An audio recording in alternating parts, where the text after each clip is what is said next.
centuries, belief was protected by silence. But the internet changed that. Today, ideas are no longer hidden. They are questioned, debated, and challenged in the open. And as information spreads, societies themselves begin to shift.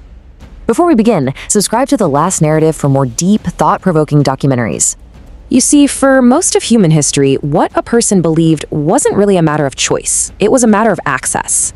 There was a kind of wall of silence built from tradition and authority that surrounded the most important doctrines. So who are the architects of this wall? Well, you could call them information gatekeepers. Think about the clergy, scholars, or even the state. These were the institutions that held the keys. They decided which texts you could read, which interpretations were correct, and, maybe most importantly, which questions you weren't allowed to ask. It wasn't just about controlling information. It was about shaping reality itself. And that world is gone. We've lurched from an authority-driven age where knowledge was scarce and heavily filtered to an access-driven one.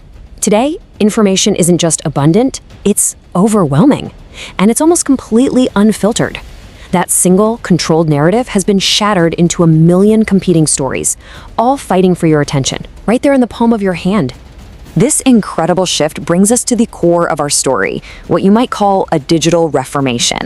We're seeing the internet kick off a disruption within Islam that has some pretty striking parallels to major events in history. This quote really just nails it. This isn't a revolution with armies and battlefields. It's a revolution of algorithms and access. It's quiet. It's happening everywhere, all at once, on screens and servers all over the planet. The driving force isn't political ideology. It's technology.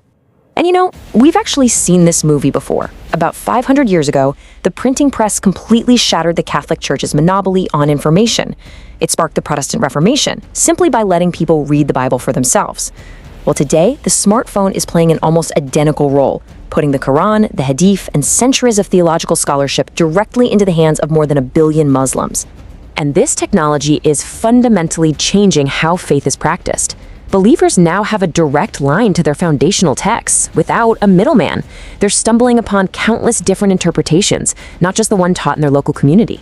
Anonymous online forums have become these digital safe havens where you can ask the hard, sensitive questions, which has led to this rise in what you could call digital dissent, and things that were once hidden, like apostasy, are suddenly much, much more visible.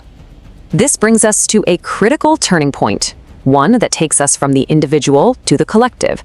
What happens when all of those private doubts, the ones once whispered behind closed doors, suddenly become loud, public debates broadcast to the entire world? Well, this is where the digital world bleeds into the physical one. These online conversations, they don't just stay online. They escape the servers and the social media feeds. They start to influence broader public opinion and, eventually, the entire political landscape. It's like a ripple effect. When millions of people start openly questioning deeply held beliefs online, it literally changes the cultural conversation. Topics that were once completely off limits are now dinner table conversation. And this shift, this change in what society is aware of and talking about, creates a whole new environment for politicians and policymakers to navigate. So it begs the question, can this new supercharged online environment, where everything is up for debate, can it actually create the political will for huge and often deeply controversial policy changes? To see this play out, let's look at a concrete example. Some argue that these shifting online conversations are directly linked to the major tightening of migration policy we're seeing across Europe. The idea is that when online discourse constantly amplifies anxieties about cultural and religious identity, it can change the political climate, making stricter policies seem more acceptable to the public. For instance, in April of 2024, the European Parliament pushed through new legislation, a big one, that allows for the deportation of asylum seekers to what they call safe third countries, that is, countries outside the EU. The whole concept hinges on making deals, like the ones between Italy and Albania, to handle asylum claims externally. This is a fundamental change, and it's happening in a political world that's being reshaped by those very public, very contentious online debates we were just talking about. Now, of course, a policy like this doesn't go unchallenged. Amnesty International was quick to condemn it, calling it a very dark day for human rights in Europe. And that right there highlights the deep divisions in society that these policies come from, and also the divisions they make even worse. So if you take a step back, all of this, it points to a brand new reality. not just for politics, but for the very idea of belief itself. It feels like we are entering an age with a whole new set of rules, all driven by this unstoppable, relentless flow of information. The change is just fundamental. We're moving away from belief as something that's inherited, something passed down through tradition. Now it has to be examined. It's shifting from something that's enforced by a community to something that's constructed by an individual. This new way of believing, it doesn't just tolerate debate, it needs it. It thrives on it. Which leaves us with this one profound overarching question.